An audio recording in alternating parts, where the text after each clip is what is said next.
Assalamualaikum warahmatullahi wabarakatuh. Perkenalkan, nama saya Siti Nur Hidayah, NIM T 20191440, dan rekan saya Rojiana Aditarisa, NIM T 20191457. Kami merupakan perwakilan dari PAIA 10 Angkatan 2019. Maksud dari pembuatan video ini yakni dibuat untuk mengikuti lomba media pembelajaran pendidikan agama Islam yang diadakan oleh Himpunan Mahasiswa Program Studi Pendidikan Agama Islam, yakni dengan tema Multimedia Pembelajaran Pendidikan Agama Islam Interaktif dan Inovatif di Era Revolusi 4.0.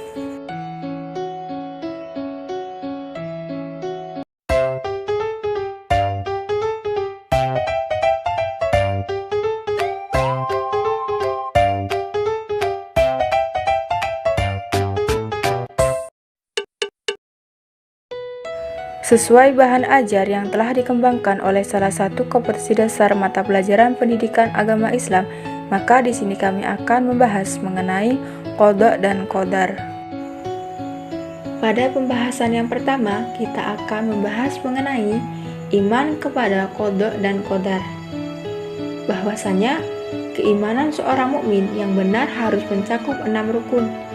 Yang terakhir adalah beriman kepada takdir Allah, baik itu takdir yang baik maupun takdir yang buruk. Pengertian qada dan qadar.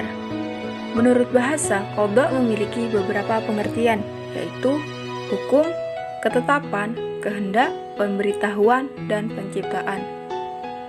Sedangkan secara istilah Islam, yang dimaksud dengan qada adalah ketetapan Allah sejak zaman ajali, sesuai dengan ridhonya tentang segala sesuatu yang berkenaan dengan makhluk.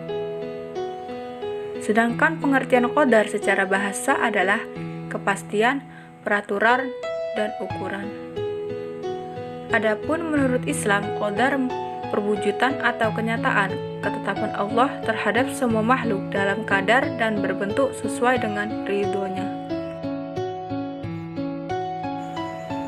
Pembahasan yang kedua yaitu mengenai macam-macam takdir Allah.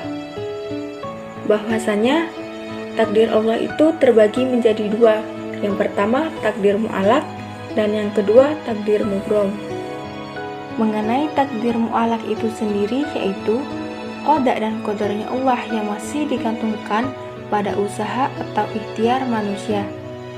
Salah satu contohnya yaitu seseorang ingin kaya, pintar, dan sehat, dan lain-lainnya, maka ia harus melalui proses usaha untuk mencapai tujuannya tersebut. Nah, sesuatu yang tidak mungkin semuanya itu diperoleh tanpa adanya ikhtiar.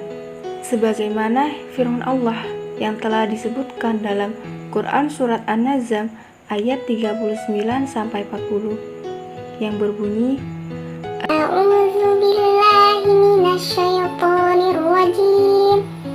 Bismillahirrahmanirrahim. Wa laysa lil-insani illa ma syaa wa anna sa'yahu sawfa yurah. yang artinya, dan bahwasanya seseorang itu tidak memperoleh selain apa yang diusahakan, dan bahwasanya usaha itu kelak akan diperlihatkan kepadanya, kemudian akan diberi balasan yang sempurna.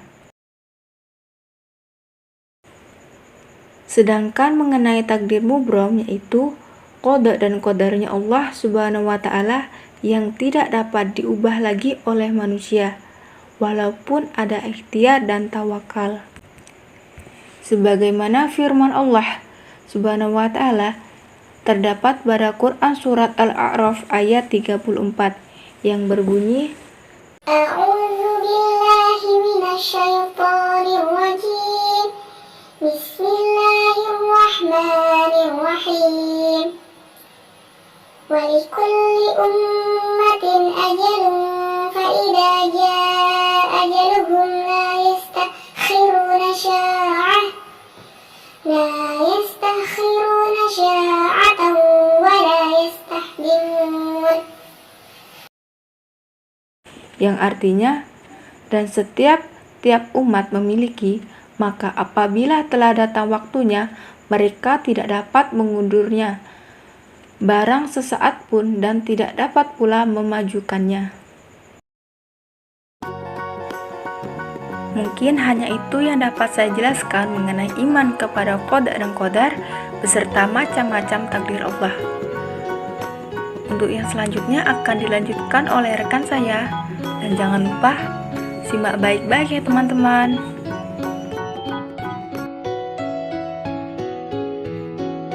Nah, selain menjelaskan tentang pengertian dan macam-macam takdir, sekarang di sini saya akan menjelaskan tentang fungsi beriman kepada qada dan qadar, ciri-ciri beriman kepada qada dan qadar, serta hikmah beriman kepada qada dan qadar. Mari simak secara baik-baik dan seksama.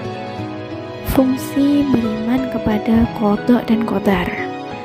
Nah, Allah Subhanahu wa Ta'ala ini mewajibkan umat manusia atau seluruh umat manusia, terutama umat Muslim, untuk beriman kepada qada dan qadar.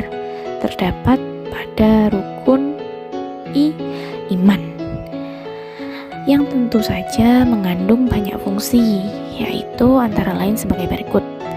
Yang pertama, perkuat keyakinan kepada Allah Subhanahu wa Ta'ala. Yang kedua, yaitu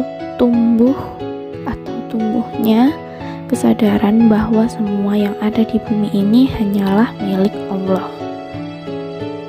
Yang ketiga, yaitu meningkatkan ketakwaan kepada Allah Subhanahu wa Ta'ala. Nah, yang keempat yaitu menumbuhkan sikap terpuji. Nah, yang terakhir yaitu memberi dorongan kepada umat manusia untuk selalu berusaha.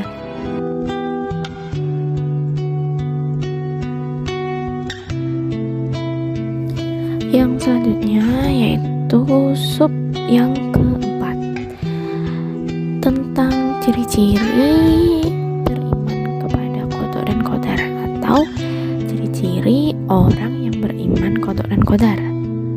Nah, seorang muslim yang percaya akan adanya ketentuan Allah pastinya memiliki tingkat ketaatan yang tinggi, karena ketentuan Allah itu menyangkut hidup di dunia dan di akhirat. Nah, adapun ciri-ciri orang yang beriman kepada qada dan qadarnya Allah adalah sebagai berikut. Yang pertama, menaati perintah Allah dan menjauhi larangannya. Menaati perintah Allah contohnya seperti apa? Ya, contohnya seperti melaksanakan rukun iman dan rukun Islam, mempercayai rukun iman dan menjalankan rukun Islam seperti sholat, zakat, berpuasa tentunya. Kalau haji itu bagi orang yang mampu, serta meninggalkan segala larangan Allah. Larangan Allah itu seperti apa? Ya, tidak boleh mencuri, tidak boleh minum khamr, seperti itu. Nah, yang kedua yaitu berusaha bekerja secara maksimal. Selanjutnya yang ketiga, tawakal kepada Allah secara menyeluruh dan berdoa. Nah, yang keempat itu mengisi kegiatan sehari-hari dengan kegiatan positif. Yang kelima yaitu merenungkan atau memperhatikan kekuasaan Allah Subhanahu wa Ta'ala agar kita dijauhkan dari sifat sombong, iri, dengki, riya, seperti itu. Dan yang terakhir atau yang keenam ini, dengan kita beriman kepada qada dan qadar, kita dapat bersabar dalam menghadapi cobaan. Cobaan apa? Cobaan apapun itu cobaannya, kita dapat bersabar untuk menjalaninya.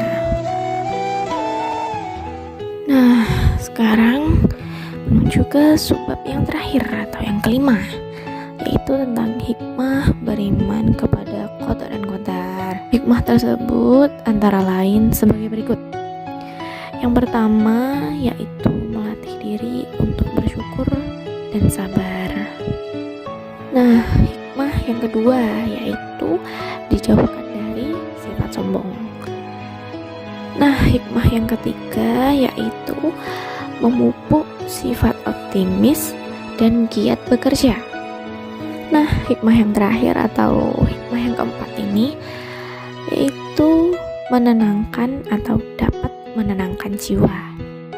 Mungkin cukup itu yang dapat saya sampaikan. Kurang lebihnya mohon maaf apabila ada kata-kata yang kurang berkenan atau kata-kata yang salah, karena sungguhnya kebenaran hanya milik Allah semata. Cukup sekian yang dapat kami sampaikan. Kurang lebihnya mohon maaf. Wassalamualaikum warahmatullahi wabarakatuh.